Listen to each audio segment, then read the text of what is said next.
A self-confessed secret huge nerd, Jaclyn Corin admits she is freaking out on the inside as she tries to balance political activism with schoolwork. The 17-year-old junior class president has 6 essays to write for her advanced placement language and composition class. But after a gunman rampaged through her high school, killing 14 students and 3 staff members, she is mostly focused on Saturday's March for Our Lives. "It's very hard to juggle," Jaclyn said one evening last week as she slipped into a booth at Panera with fellow activists David Hogg and Sarah Chadwick and sipped a strawberry banana smoothie. "We're teenagers and we're leading a national movement," said David, also 17, a wiry, intense senior who has put on the back burner memorizing his 50 psychology vocab words and his environmental science project on mammals. "That's a lot of stress." The goal of the student-led march in Washington is simple: to demand that Congress pass a comprehensive bill to address gun violence. While the House last week passed the Stop School Violence Act, which authorizes $50 million a year to bolster school security, students say it does nothing to restrict gun access. It does not even mention the word gun. "We need a mass mobilization of the American public on a huge scale," said David, a budding filmmaker who became a key voice of the movement after recording video of his classmates huddling in a small dark closet during the February 14 shooting. About 1,000 students from Marjory Stoneman Douglas High School in Parkland, and hundreds of thousands of supporters from across the country, plan to march on the nation's capital. More than 800 marches are planned worldwide, in Los Angeles and Paris, Buenos Aires and Tokyo, Sydney, Australia, and Mumbai, India. "In the period of 1 month, we have shaken up the world," said Jaclyn, a small blonde with a chirpy, sing-song voice. "But I feel like the adults keep pressing the snooze button. At some point they're going to have to wake up." Trying to persuade politicians to enact gun legislation, David said, is about as frustrating as instructing adults how to use smartphones.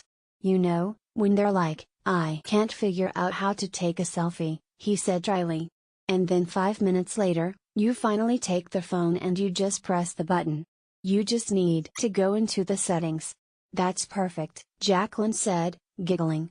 "That's what we're doing with our government," David continued. "God damn it, just give it to me." Marjory Stoneman Douglas High School students, from Left, Emma Gonzalez, David Hogg, Cameron Kasky and Alex Wind participate in a panel discussion about guns Tuesday at the Harvard Kennedy School's Institute of Politics in Massachusetts.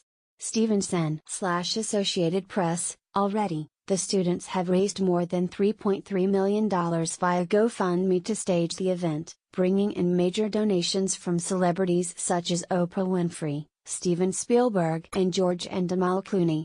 A string of pop stars, Ariana Grande, Miley Cyrus, Jennifer Hudson and Demi Lovato, agreed to perform at their rally.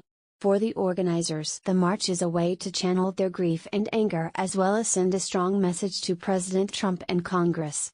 "We know this is what's going to help us heal," said Delaney Tarr, a 17-year-old senior. "But it's also bigger than us. I think everybody, they want to make the world a different place, and that's what we're working on right now. We have an opportunity to do something." The students feel a sense of urgency in getting their message out, a fear that the public will lose interest. Sarah, a wry 16-year-old junior who has become celebrated for her adept use of social media, went on Twitter hours after the shooting with a raw, pointed message for Trump. "I don't want your condolences, she wrote, adding an obscenity for emphasis. "My friends and teachers were shot." Around the same time, Jaclyn, who lost her friend Joaquin Oliver, made a plea on Instagram: "Please contact your local and state representatives, as we must have stricter gun laws immediately." As Jaclyn urged students to join her in Tallahassee, the state capital, to lobby for new gun laws in Florida, her friend Cameron Kasky, a 17-year-old junior and theater kid, pulled the activists together by creating the #NeverAgain hashtag and coming up with the idea of a march. In a matter of days, the teenagers had created a national movement with a goal of tighter background checks for gun buyers. After delivering a powerful "We Call BS" speech at a rally in Fort Lauderdale, Emma Gonzalez, 18, amassed 1.25 million Twitter followers.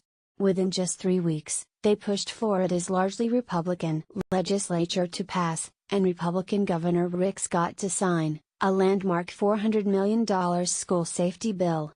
It didn't go as far as students wanted, but included provisions long opposed by the National Rifle Association, such as increasing the minimum age to purchase a firearm from 18 to 21. Some critics dismiss the teenagers as telegenic, overly emotional mouthpieces for adults, yet the students are quick to reject the idea that anyone is steering them. "Nobody is setting our agenda for us," said David, who adds that he has worried from the start that adults would try to take over. "If they try to, Cameron, Emma and I verbally eviscerate them." Still, the students have happily left much of the day-to-day planning of the march to sympathetic parents, teachers, alumni, legislators and nonprofit groups. Dina Katz, co-executive producer of Dancing with the Stars and co-executive director of the Women's March Los Angeles Foundation, is working on permits and organizing the route, jumbotrons, generators, porta potties and security. A public relations firm is coordinating the student speaking engagements and fielding media requests. A batch of 200 students and faculty will travel to the Capitol for a 4-day trip sponsored by Giffords, the gun violence prevention organization founded by Gabrielle Giffords, the Democratic former Arizona congresswoman who survived a 2011 assassination attempt. An additional 550 students will fly up for the day, boarding pre-dawn flights provided complimentary by Delta Airlines.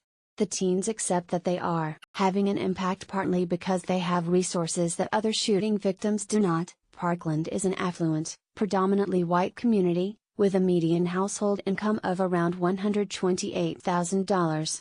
Sarah Chadwick speaks at a news conference at the Capitol in Tallahassee, Florida, in February. Colin Abbey, EPA/Shutterstock, "If we can use our white privilege to amplify the voice of minorities, we have to," Sarah said. "It's not just us experiencing violence. We experienced it once, and it was horrible and traumatizing. But people in neighborhoods in inner city communities experience shootings every single day. As activists, the students are not in lockstep on every policy issue. They differ on whether teachers should be armed or whether to push for an outright ban on assault weapons." When prosecutors announced last week they would seek the death penalty for the shooter, Nicolas Cruz, Emma indicated on CBS 60 Minutes she would be happy to see him put to death, while Cameron and David said they would prefer he spend life in prison. Some, like Jaclyn, admit they were not politically active before the shooting. Many of the others, however, say they have long followed politics and news. After last year's Las Vegas shooting that left 58 people dead, Sarah tweeted messages calling for more gun control. "I've always been opinionated, but now people are listening," she said, noting her parents set up Twitter accounts after the shooting at her school to check up on her. "Every day, politics is used to suppress you," said David, who says he learned most of what he knows about the NRA and special interest groups from watching comedian John Oliver on HBO's Last Week Tonight. "I always felt this way. Now I have the platform to speak out." As if on cue, a man waves at David, one of a string of starstruck adults who approach the teens every few minutes to give high fives, thank them and wish them luck. Already, the teenagers worry about how they will keep up momentum after the March for Our Lives is over. "I'm going to be BoJack Horseman," David deadpanned, referring to the jaded, washed-up, alcoholic horse and eponymous hero of Netflix's animated adult comedy. "What we really need to figure out is what the hell is going to happen on March 25th and the day after that and the day after that. We don't want people to forget about us," Sarah agreed. "But I think that's going to be hard to do. We now have a massive following, especially Emma." Considering how to push their agenda forward, David referred to German novelist Gustav Freytag's pyramid of storytelling. "We have the exciting incident, we have the build-up, and we have the climax, but there's no resolution," he said. "The resolution is the thing that we're fighting for, and that's our lives." Caption. Jarvie is a special correspondent.